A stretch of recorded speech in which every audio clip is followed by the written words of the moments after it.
कृष्ण का जन्म। बहुत समय पहले की बात है। मथुरा नगरी में एक दुष्ट और क्रूर राजा राज करता था, जिसका नाम कंसा था। कंस अपनी बहन देवकी से बहुत प्यार करता था, पर उसे एक आकाशवाणी सुनाई दी जिसने उसे डरा दिया। आकाशवाणी ने कहा, देवकी का 8वां पुत्र ही तेरा वध करेगा। कंस तुरंत डर गया और उसने अपनी बहन देवकी और उनके पति वासुदेवा को लोहे की जंजीरों से बांधकर एक अंधेरी पुरानी जेल में डाल दिया। कंस ने उनके पहले के 6 पुत्रों को जन्म लेते ही मार डाला। 7वें पुत्र बलराम को योगमाया ने सुरक्षित गोकुल पहुंचा दिया। अब वो रात आई जब 8वें पुत्र का जन्म होना था। बाहर घनघोर वर्षा हो रही थी, बिजली कड़क रही थी और पहरेदार नींद में डूब चुके थे। देवकी दर्द में थी और उसने महसूस किया कि कोई चमत्कार होने वाला है। ठीक आधी रात को देवकी ने एक अति सुंदर बालक को जन्म दिया। बालक के जन्म लेते ही जेल की सारी कालीमा दूर हो गई और कोठरी दिव्य सुनहरे प्रकाश से जगमगा उठी। यह स्वयं भगवान विष्णु थे, श्री कृष्ण।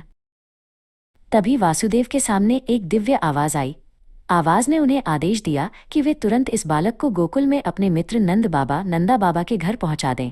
नंद बाबा की पत्नी यशोदा माँ ने भी एक कन्या को जन्म दिया है, जिसे उन्हें यहाँ वापस लाना होगा। वासुदेव ने टोकरी को अपने सिर पर उठाया और भारी बारिश में जेल से बाहर निकले। उन्हें मथुरा से गोकुल तक का लंबा रास्ता तय करना था और बीच में उफनती यमुना रिवर को पार करना था। जब वासुदेव यमुना के किनारे पहुंचे तो नदी में भयंकर बाढ़ आई हुई थी। वासुदेव ने हिम्मत की और बच्चे को लेकर पानी में उतर गए। पानी तेजी से ऊपर उठ रहा था, मानो वो श्री कृष्ण को डुबो देगा। जैसे ही नदी का पानी बढ़कर टोकरी में बैठे शिशु श्रीकृष्ण के कोमल चरणों को छू गया, वैसे ही चमत्कार हुआ।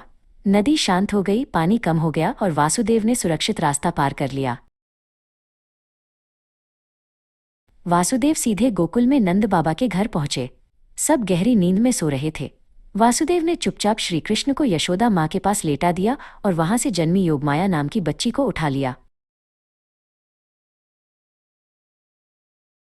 वासुदेव तुरंत वापस मथुरा की जेल में लौटे और बच्ची को देवकी के पास लिटा दिया। जैसे ही उन्होंने ऐसा किया, जंजीरें और दरवाजे फिर से बंद हो गए। गोकुल में सुबह होते ही नंद बाबा और यशोदा माँ को अपने पुत्र के जन्म का एहसास हुआ और पूरे गोकुल में आनंद छा गया। श्री कृष्ण अपने भक्तों के लिए गोकुल पहुंच चुके थे।